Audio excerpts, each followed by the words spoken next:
So when I was about 5 or so, I wasn't sure if I was meant to be a boy. I was rather introverted.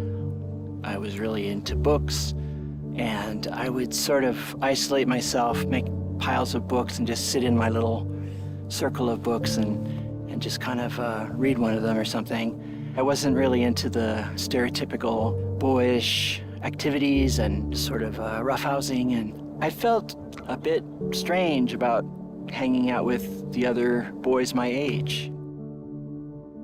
I am a detransitioned woman. I was on testosterone for 6 years. I transitioned at age 24. I got a double mastectomy and a total hysterectomy. My mother had various boyfriends who were violent, and there was a lot of craziness going in our household, and just people coming and going. And I began to cross-dress a little bit. I began to think somehow that I was meant to be a girl and that I would someday grow up to be a lady. As a kid, I was very gender non-conforming. I thought that I was supposed to be a boy and that my penis just hadn't grown yet. People thought that I was a young boy and would call me young man or sir or whatever on the street, and that just felt so good. As I got older, I experienced what I believe is true gender dysphoria when I began to go through puberty. I was no longer that little boy or, the girl who looked like a little boy. I was turning into a woman. Somehow I encountered the Gender Trender blog. This was August 27th, 2013. It was there that I learned that children were being transed. And I just couldn't believe it. I felt this complete revulsion. I wanted nothing to do with any of that insanity, especially the transing of children. It just blew my mind. I sort of woke up one day and I realized that I had transitioned out of trauma, and I had basically been running away from being a woman. I have been documenting my process of detransition on YouTube because I'm extremely nervous about children transitioning. I feel that children cannot really consent to these procedures.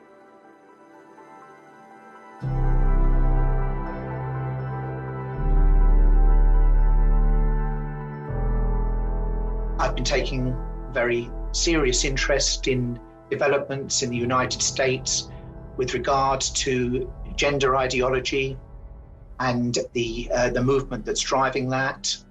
And of course, I've been taking a very similar interest in the same movement in the United Kingdom. In just 13 years, we have had an explosion of the incidence of this concept that you're born into the wrong body. And these transgender clinics have popped up to offer services throughout the country. The state level fights on gender identity policies are really just getting started. In regards to children, the first laws pushing back against the loophole through which total affirmation of a child's gender identity claims were put forward, and the first was in South Dakota, the Vulnerable Child Protection Act. I am transgender, I have completely medically transitioned, and I do not have a dog in this fight. I'm trying to save your kids.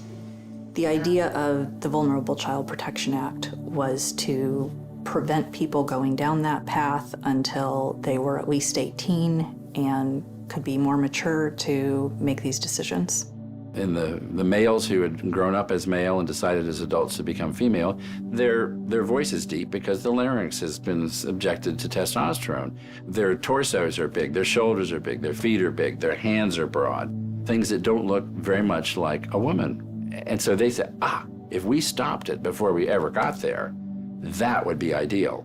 And that's what drives the puberty blocking, is the wishes of the adults who have not been happy with what their bodies did on their own, and they don't want that to happen. This means that any male who just declares themselves to be a female can go into a female prison or can compete in female sports or any other public arena where sex used to matter. They can just self-identify into them. There was a conference some years back in Yogyakarta, and they came up with the Yogyakarta Principles, where a group of LGBT activists also got together with some gender identity activists. They created a blueprint for, what would be your ideal policy set. My 16-year-old daughter has been trans-identified for the last 3 years. The very first day that I discovered that my female daughter thought that she was a male, my very first gut instinct reaction is to call the pediatrician. I am a pediatrician at the Upper School of Medicine, Brown University in Providence, Rhode Island. I, she, her, they, them pronouns, and gender fabulous kids are who I work with. We should be listening to kids and listening to parents, because you can't treat a child without working with the family in whatever shape and size and configuration the family is. My son lives about 5 hours away.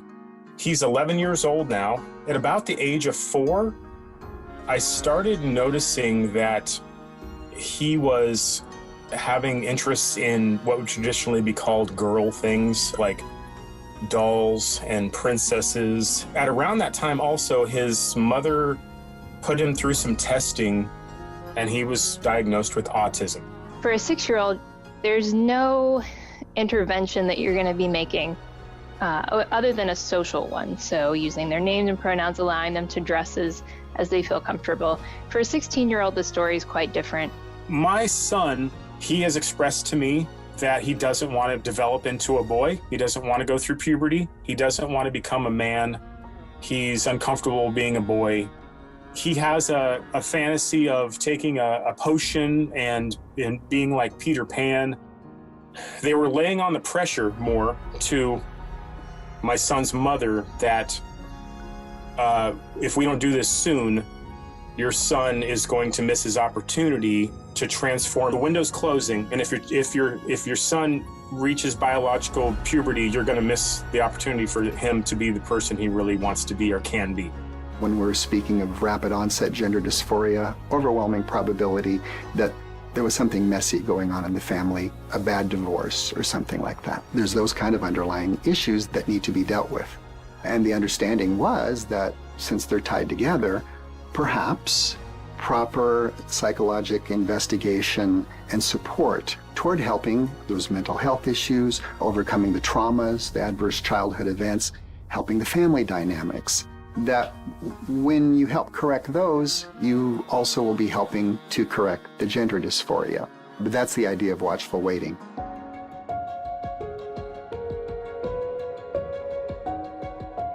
The way I would treat a patient with gender dysphoria is very unique to that patient.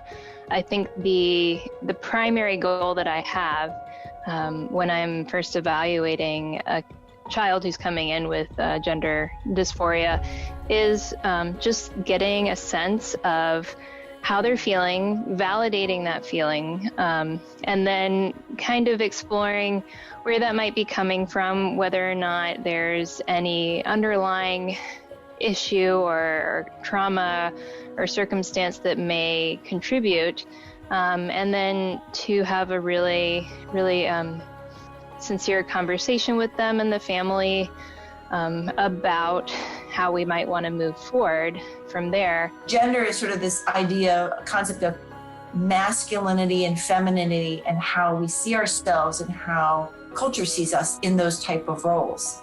So when you look at biology and diversity as normal, which is what is normal, but as expected, let's say, and then you look at diversity as diversity is good, then you have to go back and say gender diversity or a transgender identity isn't pathologic.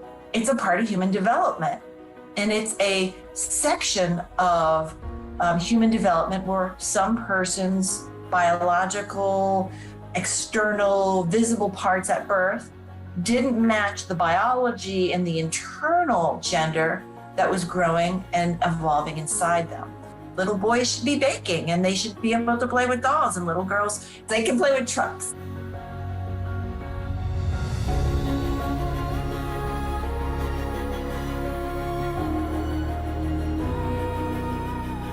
I have a daughter who started doing this at age 13. She first said she was agender, which is like non-binary. She is just turned 19, and she still is trans-identified male, and she started testosterone in June. And we saw a psychiatrist. She said that this has been around for thousands of years. It's just coming out of the closet. And that if I don't go along with this, that she could likely commit suicide. She said that right in front of my daughter. I always thought the doctors had a Hippocratic oath, first do no harm. I have a 23-year-old daughter who started this when she was about 15. She doesn't live with us, hasn't since she was 18. When my son was 21 years old, he told me on a car ride that he had always wanted to be a woman. He subsequently pursued that identity and is still living as a woman. My older daughter went through some teenage angst. She's about 15 or 16. She cut her hair, she wore some different clothing. I asked her if she was wondering about her gender. She wanted to be a boy. She denied it. And it wasn't until she was 23 years old that she legally changed her name and started taking testosterone. And we use a roadmap because a treatment plan or a protocol or a policy, again, is not going to help our kids. So we have a roadmap that gives directions to children, youth, and families. This is how we can provide multiple options of care for you. And you, in your gender journey, are driving the bus, right? The kid's driving the bus. The parents in the front seat going, oh, what's going to happen? You know, it's scary when your kid's driving the bus. We're in the back seat and we have the roadmap. And we can help families and children select from a number of good, hopefully, options and avoiding the less good or the harmful options. I have a daughter who is currently 11 but was 10 when this started. The most challenging thing for me has been the realization that most of my community and my friends and even some of my family is not supporting me and thinks that I am making the wrong choice for my child, who I've known her entire life, you know?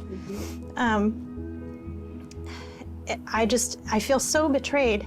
I have joint legal custody of my son, which says in very plain language that I have 50-50 rights and decision-making in such things as medical, religion, education, all the important institutions of any child's life, you could probably say. I would argue that if you take away a parent's ability to ultimately have a say in your child's most important parts of their lives and their biggest choices, you know, take away the authority you have over your children in general, then you are undermining everything that makes families work. I knew she needed help. Everywhere I went to try to find help, all they wanted to do was affirm her and put her on hormones. I even took her to the children's hospital and we saw a psychiatrist. She told me that it was too late for puberty blockers because my daughter was 15 then. But she said we could send her in endocrinology for the testosterone. I miss my daughter so much. I had a tremendously wonderful bond with her. I love her. I adored her. A part of my heart has been ripped out of me. My entry into investigating the scientific evidence related to the current treatment paradigm for individuals with gender dysphoria occurred shortly after I assumed the position of chief of our division of endocrinology and at my institution.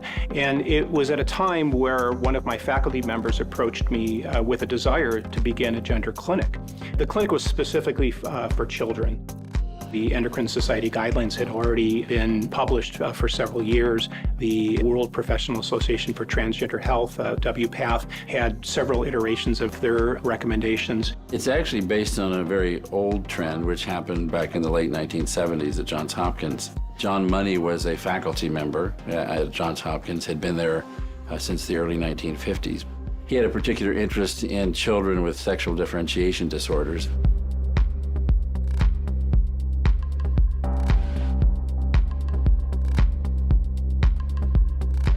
It was his concept that gender was sort of the internal sexual identity that was established at some point in time. So if you look at medical literature prior to 1950, 1960, gender wasn't a word in medicine, it was a linguistic term. His idea was that there could be people who had a sense of sexual identity that was different than their biologic sex. And he applied this originally to adult patients, and he had a cadre of adult patients which he called transsexuals who thought they were born in the wrong body. I do see some families that have children in them, or even adults for that matter, that have gender identity issues. It's becoming more prominent. I mean, it's catching on because it's the hot topic. It's all over the media, social media in particular. It's in the entertainment industry, and now, of course, it's made its way into education. My daughter's rush to want testosterone was really fueled by her desire to be seen as male. She wanted to have a hairier body. She wanted to have bigger muscles. She wanted to have a deeper voice and perhaps have facial hair. And there's very little research as to the long-term effects of testosterone in the wrong-sexed body. So this was not something that I was willing to rush for her to do. And what little research that I was able to get access to, you know, some of these consequences were irreversible, life-changing, and damaging to her body. So what's being pushed very hard now is the idea that gender affirmation therapy is the proven therapy. Otherwise, you're going to see this monumental rate of suicide. Or as is told to parents too often, do you want a live son or a dead daughter? There is no long-term evidence showing gender affirmation therapy reduces suicides. It's not there.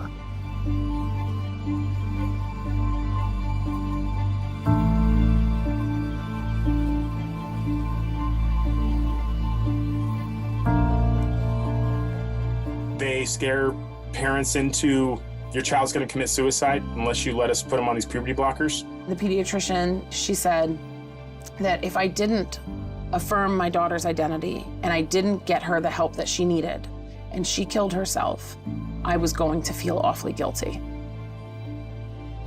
I'm right in front of my daughter. She was being socially transitioned by the school without my knowledge. She got in to see the special therapist, and they really pushed that this was such a great therapist. And I know now that this therapist had been calling my child a boy and using their, made-up name.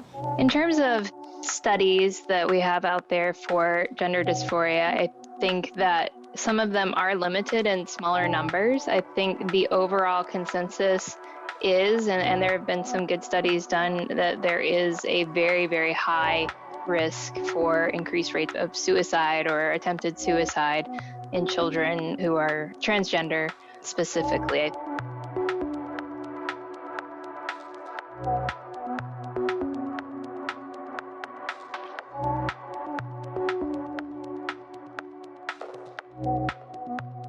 We're starting to see finally some discussion about the limits of a child's ability to give that consent.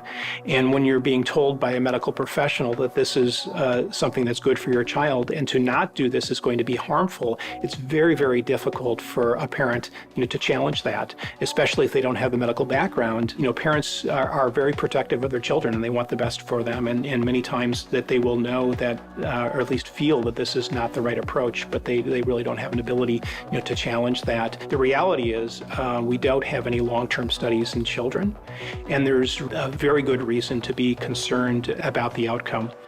Specifically, some of the largest studies that have been done with the longest follow-up have shown that suicide rates remain markedly elevated after you undergo these affirmation interventions. There's one study, and that's the study by Deshny. They followed up every person who had gone through trans surgeries from earliest times through, I think it was 2007. There were some 324 people of both sexes who had been through the process, and they were included in the study. There was a 19 times higher hazard of suicide, of completed suicide. This is in the context of Sweden, which was by far the most welcoming, accepting society of transsexualism, even through the 70s. If you look at the package insert, this is what is required by all drug manufacturers to put all the information about risks and benefits of their particular product. In the package insert for the puberty blockers, they mention as a side effect changes in mood and depression and suicide risk. The concern about depression and suicide is real. That's not to be dismissed.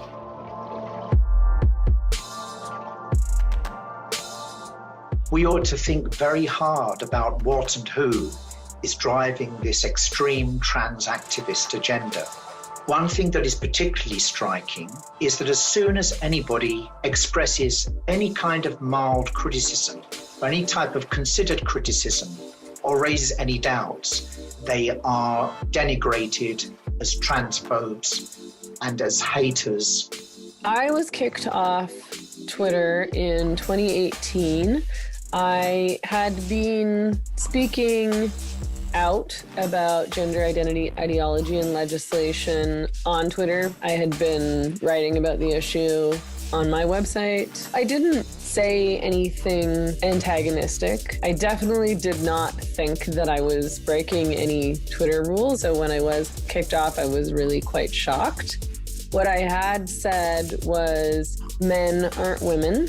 I had said that as part of a, thread that I was engaged in on Twitter. It wasn't directed at any person. So I wasn't saying to somebody, you're not a woman, you're a man. I'm a former evolutionary biologist. I left academia partly related to a lot of the more controversial essays I've been writing, and there's a lot of pushback to people in my field. It's happened quickly, sort of on all our radars, but it's been a slow burn. It's had a long fuse in the universities. The humanities departments, the women's studies departments, queer theory is one of the main drivers, which is this notion that they need to sort of try to destroy and take down any notion of a binary. They try to blur the borders between things because they think that a lot of these notions of male or female, man and woman, these are constructed by people in places of power. And they were saying biological sex itself is, these categories aren't real, male and female. And it's just all, just all on a spectrum. They all just kind of blend together. This was just an absurd claim to me. And that's where I started staking out my territory, because I'm a biologist. And so I know what the biology is of biological sex. People say, well, sex can't be a binary, or there's more than two sexes because some individuals are intersex and they have either ambiguous genitalia or they have different chromosomal configurations. This conflates the notion of what biological sex is.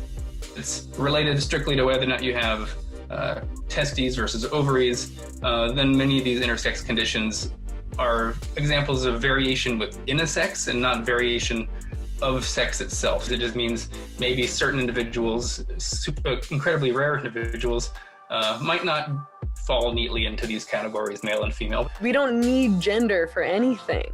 I mean, when we're talking about material reality, all we're talking about is whether or not you have a male body or a female body. And then you can have whatever personality you want. You can wear whatever clothes you want. There's great fear on the side of the trans activists that when truth is out, when they are challenged with science to their face, they have no leg to stand on. So they avoid dialogue at all costs. I've been told that I am not a nice, inclusive person for saying that the law needs to be able to recognize sex. And not just me, but all the women who don't believe that human beings can change sex. We went to the Supreme Court. We had filed a brief in what was then the Harris case. It's now known as the Bostock decision. And our concern was, so there was a man named Amy Stevens who wanted his employer at a funeral home to allow him to present it as a woman at work. And what this meant was that he wanted to follow the women's dress code and use the women's facilities. So we went to have a rally with the folks who represented the funeral home and with a wide range of sportswomen, parents of children who had transitioned. It was hours and hours of just being screamed at through megaphones at really close proximity. There are doctors in the U.S. who will go to work today and oversee the chemical castration of little boys, who will put 14-year-old girls into menopause and give troubled young girls cosmetic mastectomies. One of the things that I was talking about when I got up to speak, and it was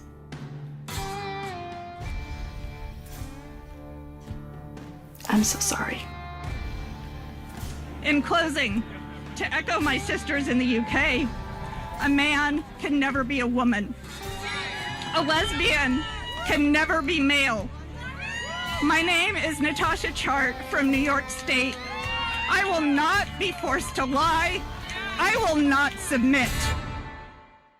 There are some activists who are powerful, who have money, who have access to politicians and the media and big pharma and the Human Rights Campaign. They've created an agenda, and they've done a really good job actually with their marketing campaign. So let's say big pharma, biotech. If you've got a company that's producing some little widget that has a stake in the game of making a biological male look more female or vice versa, there's money for you in this. I started to push back against these same ideas, and instead of just being attacked on factual grounds, I was really starting to be attacked on moral grounds.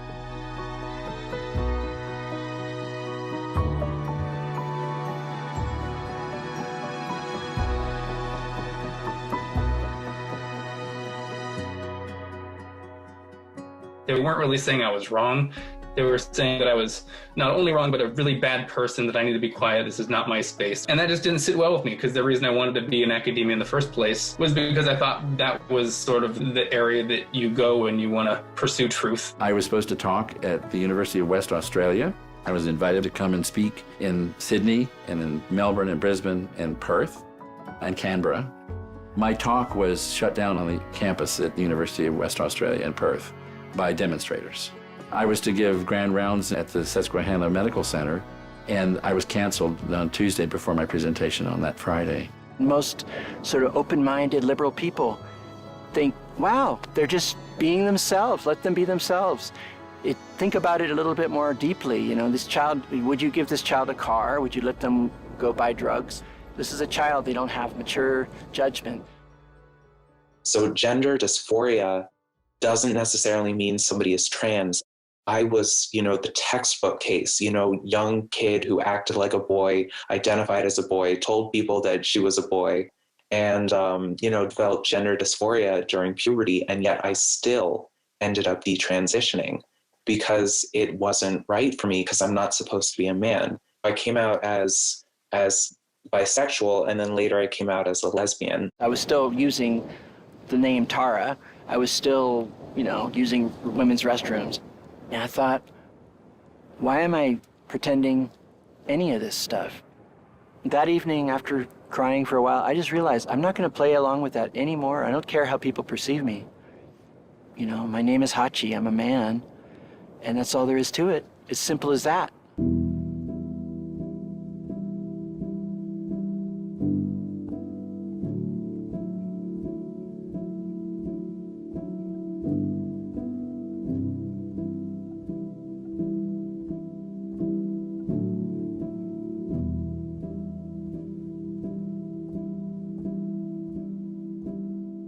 And this is an area I think is underappreciated as far as the actual number of individuals that have this experience of going forward with the affirmative approach, including hormones and surgery, to later recognize that that it didn't solve their problems. When I was young, I was molested by a family friend. That was extremely traumatic for me. And then I had an affair with a teacher when I was 13. That was particularly traumatic for me as well. And then I had an abusive sexual relationship with a therapist, and that was extremely traumatic to me as well. And that's around the time when I started identifying as trans. because he said that I seemed like I was trans. He was trans too. And I think that, the trauma also influenced my ability to see myself growing into a healthy, mature female adult woman. The people who molested me, they wanted a female child. It became so much easier to think that that didn't happen to me, that happened to this other person, to this little girl. And I was not that little girl anymore. And I looked in the mirror and, I had been trying to be a man for so long that I was used to myself looking and sounding like a man, but it still wasn't right. And this disconnect hit me, and I was like, I can't recognize myself in the mirror. Like, I was such a pretty girl. I was such a good girl, and then I just ruined it, basically. And I turned myself into this hairy man, and now I'm, stuck looking and sounding like this forever. I was the oldest of 5, later 6, and I always felt that I needed to be responsible. We often didn't have food in the house, and I would go shoplifting. I would literally just walk in the store and fill up the box with just basic staples. Because things were so crazy, of course the police got involved, and we were taken to foster homes several times. So things were just really, really scary and crazy. With all those violent men, it made me feel like I don't want to be a man. One day I noticed that my employer was offering full-on transgender treatments, hormones, surgery, everything as part of their health plan. And because I'd been having this problem with the U.S. Passport Agency in getting a female passport, I'd had several of these 1-year passports where they say, okay, 1 more year, but then you have to have the operation. I went down to Stanford to meet with the surgeon who was appointed to perform this operation on me. And he asked a lot of questions about, maybe you should have the full surgery, the neo-vagina. I recognized that he was trying to upsell me. So I thought, well, if I have the orchiectomy, having my testicles removed, that will satisfy the passport agency, and I can have it all, everything will be accomplished. And I can tell you, based on my experience, 10, 12, 13 years into my experience, I thought there was not the slightest chance that I would ever resume my normal life and say I'm a man and stop masquerading. I just thought that was just absolutely unreal, out of the question. I'll be picnicking on one of Saturn's moons before that happens. And I remembered having read Janice Raymond and Mary Daly, and I realized that I can't even do this anymore. I think I'm harmless, but I'm not harmless. Everything I do is undermining women, and it's all actually just fakery. And I realized it's just a mask, and it's just a masquerade. I resolved right that day that I was just going to take my name back and just be myself and stop trying to make people think I was a woman. I mean, that's what detransition is. Do you try to make people think you're the opposite sex or not? That's all.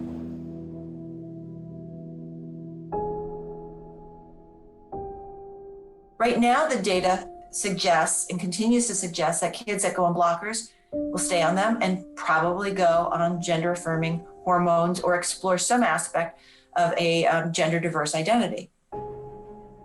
But that's the benefit of blockers, is you don't have to decide. And they're safe. And you have time and room to figure things out, and your parents have time and room to figure things out. And nothing's permanent. It's the pause button on puberty. Commonly, almost all individuals that are put on puberty blockers eventually go on to take cross-sex hormones. One point I think that's really important, to recognize is that you can't say that it's reversible either, puberty blockers.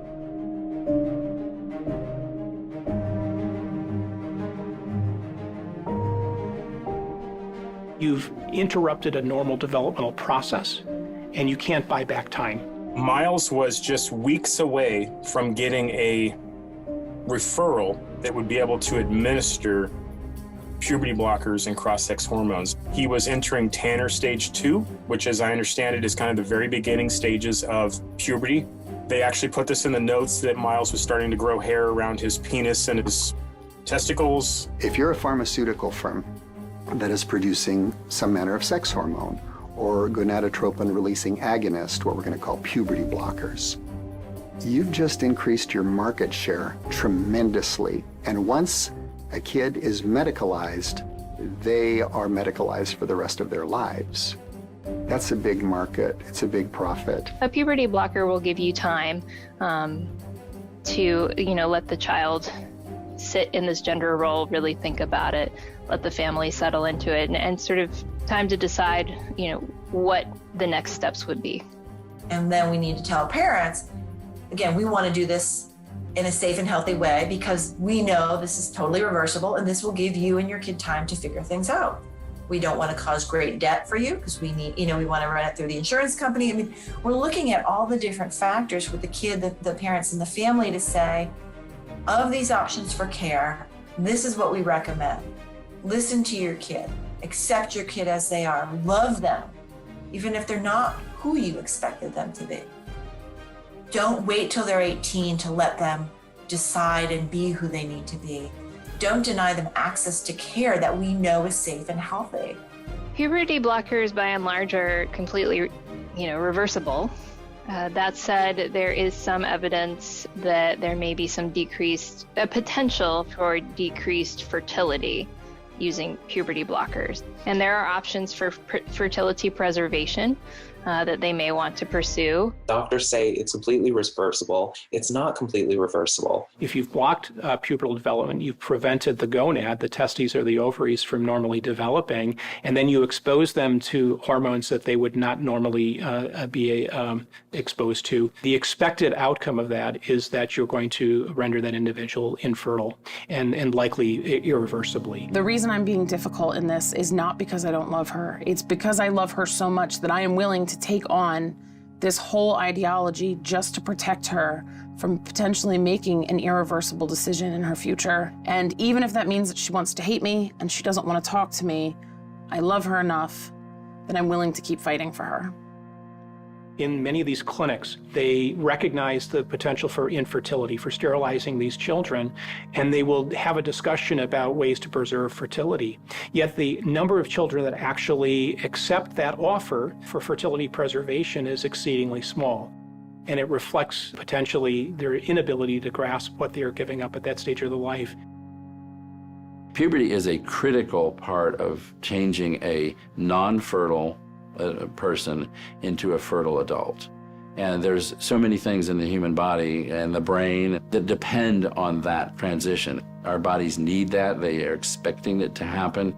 The cells of the body are already designated as male or female throughout the body, and they respond to the hormones that they're expecting to see to mature organs, taking the prepubertal gonads and making them produce hormones and fertility-inducing cells, that the sperm and the egg, so that the human species can reproduce. And obviously, if you engage in sex reassignment surgery, again, what they prefer we call gender affirmation surgery, you're removing the testicles, you're removing the ovaries, so infertility is guaranteed.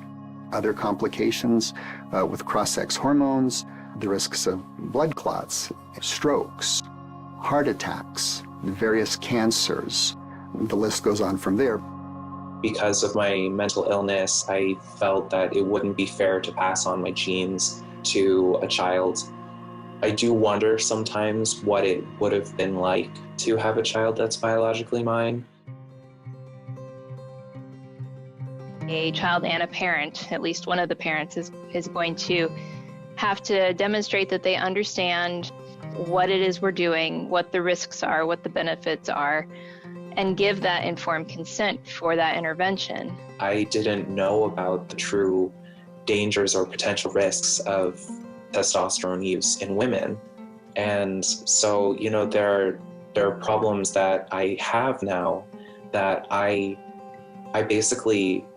wasn't warned about these potential risks before going into the surgical options and the hormonal treatments. And so now I'm just beginning to deal with the effects of years of testosterone use and surgeries. Now, after somebody has had pubertal blockade, and then they've gone on to have cross-sex hormone therapy, they are then, traditionally, when they reach the age of 18, again, that's being challenged and offered at younger and younger ages, is to have surgical interventions to further facilitate the transformation of the physical appearance of the body to conform to the desired sexual identity. The majority of patients that have surgical interventions, it's going to fall into that category as far as top surgery. A smaller percentage of them will desire to have what's referred to as bottom surgery, to have surgical intervention to change the appearance of the external genitalia. Again, with irreversible consequences in the ability of those sexual organs to function, with many concerns about surgical complications related to that, and really locking that person in, to disruption of the normal function of that part of their anatomy. A biologically female body will now be given large amounts of male testosterone. The way that's approached is to say it's the normal level of testosterone for a male. That may be true, but for a biological female body, that's enormously more testosterone than it would ever see, short of something like an endocrine tumor. I mean, the phalloplasty surgery it can take up to 9 months of recovery time. Some trans guys have to learn how to walk again. And so these female people are never going to have a penis that works like a male penis. And these male people are never going to have a vagina that works like a female vagina. You look at estrogen in a male, we're getting those levels up, bizarre levels of of estradiol in the bloodstream that cause clotting disorders and which make stroke a high liability. And so we're doing things to the body that then, if you stop it, your body's already been at risk. Your body has already changed. The damage is already done and it can't be repaired. The estrogen levels in a man are supposed to be, less than 15. If above that, you've got liver pathology because the liver is not metabolizing things. And here we are recommending elevated estrogen levels as part of a treatment protocol. There was a landmark ruling recently by the High Court as a result of a judicial review brought against the Tavistock with respect to its prescription or its referrals for prescription of puberty blockers for children and young people. And this judicial review was brought about by a young woman called Kira Bell and a co-claimant called Mrs. A, who was taking the action on behalf of her child. And Kira had been referred to the Tavistock at the age of 15, at a time when she was suffering from depression, anxiety, and social isolation. At the age of 16, she was given puberty blockers, followed by cross-sex hormones at the age of 17. When she reached the age of 20, she had got fed up with using the breast binder that she had purchased and that she was using to flatten her breasts. She thought it would be an appropriate thing to have her breasts amputated. And so at the age of 20, she went through with a double mastectomy. Not long afterwards, she realized that she'd made a serious mistake, that the decisions she had made during her teenage years had been rash decisions and ill thought through.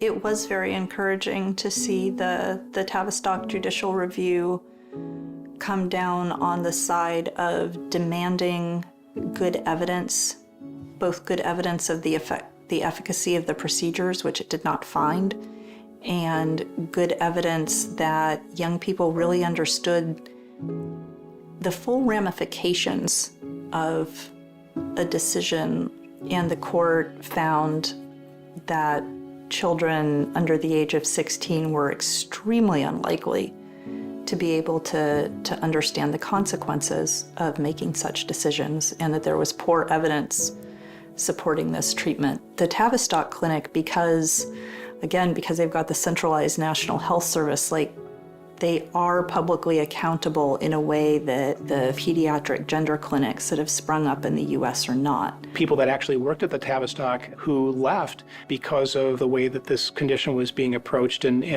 they had legitimate concerns about that.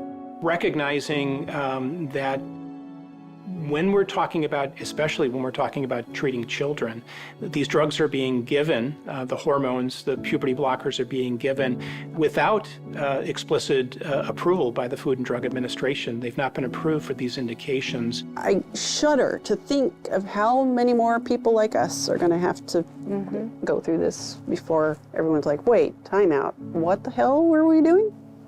As far as my daughter goes, I don't know. Until enough kids get harmed, and that's so depressing. I have a little bit of hope for my daughter. Just because she was on the testosterone for 4.5 months, and it did a lot of damage to her brain because she had some underlying issues. She should never have even been prescribed testosterone, but that doesn't matter to Planned Parenthood. So she has a lot of memory problems now, and that really bothers her. For society, I think people are going to wake up slowly as we get our stories out and they get to hear the truth, and more of the detransitioners are able to get their stories out, and hopefully some, medical lawsuits come about from all the harm that's being done.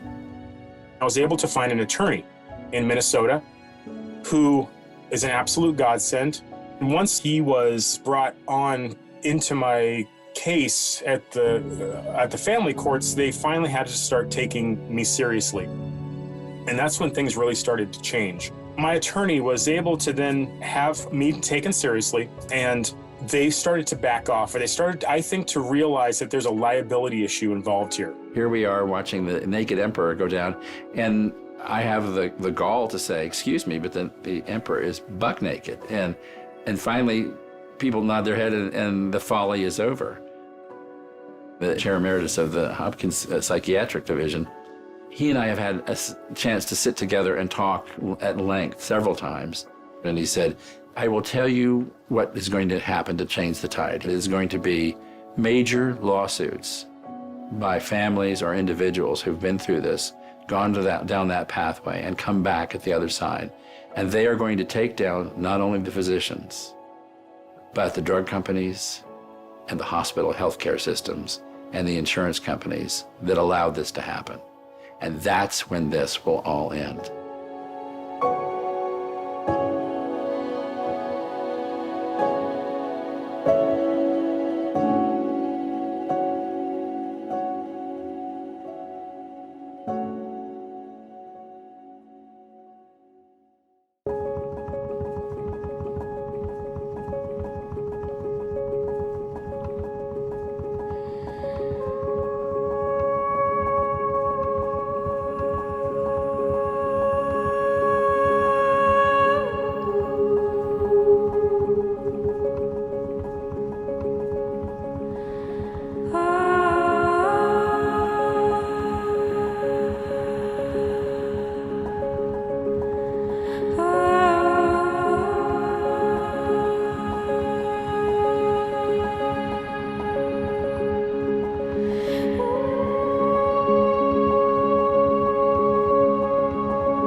you.